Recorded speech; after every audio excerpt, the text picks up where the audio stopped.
6:41 now at KFBK. Bullying continues to be a big issue, especially as more stories do come out about young children committing suicide after being bullied at school. And bullying takes different forms. Malicious gossip, such as the case of 10-year-old honor student Ashlyn Connor, who hung herself in a closet. That's the story that Tom Sullivan and John McGinnis talked about at length today.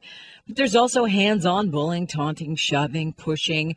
Our next guest is Mike Oliver. He's the founder of Zen Martial Arts Karate School in East Sacramento, but he also teaches anti-bullying strategies at schools around the area. Welcome to KFBK, Mike. Hi, Kitty. How are you doing today? Good. Glad you could join us. So when you go into the schools, tell us what you talk about when you approach the subject of anti-bullying. Well, we cover a lot of things. When I'm teaching the kids, we cover strategies that they can use directly. Of course, when there's bullying situations, there's often more than just the bully and the victim. You also have the authority figures that are involved, and then spectators too. But when I'm at a school, I'll teach the kids directly things that they can do. I'm always surprised how often it is when we find out the strategies that kids have is just to ignore it. That's almost always what parents and teachers teach them to do, ignore it. You know, that's probably what you may have heard too when you were a kid. It's what I always heard also.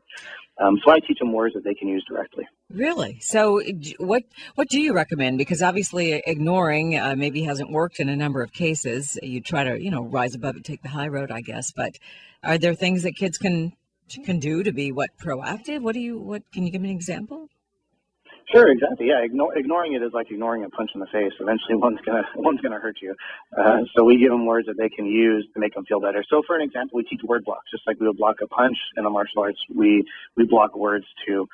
We have something we call the sword of interruption, where they can say something like, "Let me make sure I'm hearing you correctly," which would get that bully to stop talking because they usually want to listen to the words that are repeated back to them, and the kid can kind of take control of the situation. Then, if it's a more serious case with what happens with the young girl that took her life, that's a case where often just making sure, telling the kids they have to talk to somebody about it.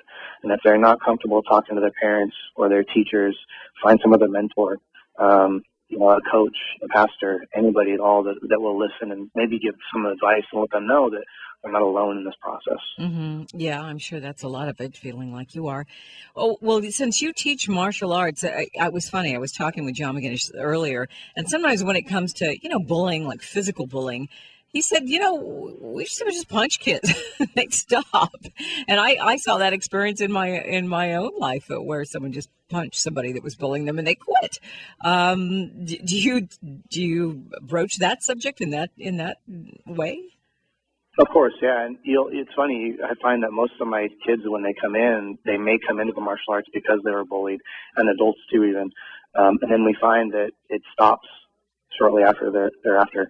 And the same thing when I teach kids verbal judo. Once we empower somebody with the tools to defend themselves, whether it's physical or verbal, we find that they don't even need to use it anymore because that confidence comes through and people see it. They know, oh, this is not somebody that I can mess with anymore. It's not somebody that I can call names or push around.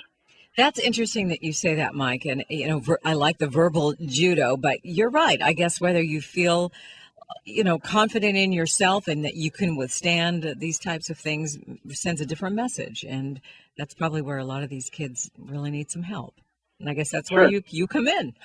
Yeah, and verbal judo, it's time tested because it's what we teach to police officers. It's the same thing that law enforcement has been using for years to deal with people on the street. We just modify it, flip it a little bit so that kids and teens can use it as well. I see.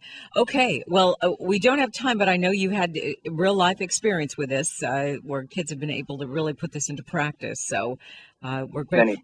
We're grateful to hear that. Yeah, many.